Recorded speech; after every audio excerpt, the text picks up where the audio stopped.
Europe 1, 8h-5, Thomas Soto. Ils doivent tout dire, on doit désormais tout savoir à force d'avoir été tellement et tellement longtemps opaques.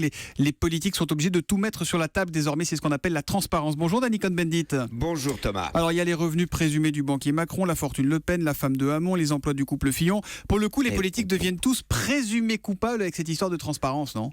Alors Thomas, d'abord, il ne faut pas tout mélanger. Tout député à l'Assemblée nationale ou au Parlement européen doit faire une déclaration de patrimoine au début de son mandat, y compris voiture et compte en banque avec somme dormante. Puis la même déclaration à la fin du mandat avec aussi les gains financiers différents du salaire de député.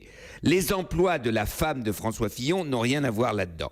Je trouve ces déclarations de patrimoine, des revenus des députés, ministres et maintenant candidats, tout à fait justifiées. Transparence oblige. Mais de là à mettre sur la table toutes les déclarations fiscales des candidats, de leurs femmes, époux, concubins, concubines, il y a une ligne rouge à ne pas dépasser. Je trouve que Jean-Luc Mélenchon a tout à fait raison quand il se refuse à une mise à nu totale. Transparence, oui. Tyrannie de la transparence, non. Bon, en même temps, les Français ont le droit de savoir vraiment pour qui ils votent, Danny.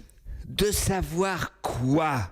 Cher Thomas, si un candidat met en exergue sa femme et sa famille dans la campagne, mais de fait vit avec quelqu'un d'autre, alors oui, on a le droit de démontrer son hypocrisie.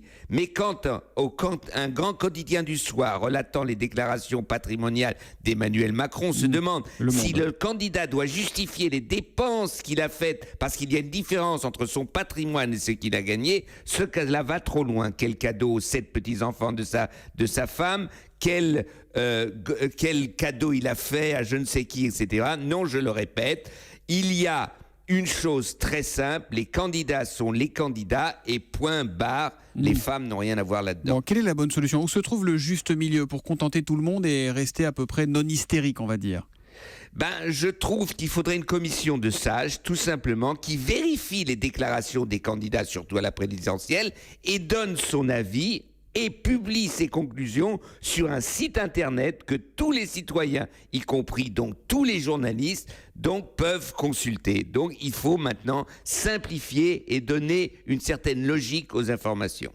La transparence, oui. La tyrannie de la transparence, non. Mais moi, je peux vous dire, quand je vais au cinéma, je fais la queue comme tout le monde, que je ne déclare pas des déjeuners en ville comme des grandes rencontres professionnelles. Non, chaque fois que je vous invite, c'est moi qui paye.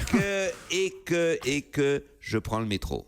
C'est très bien. Vous n'avez rien d'autre à déclarer, Danny Cohn-Bendit ? Non, tout voyez, je suis un être normal.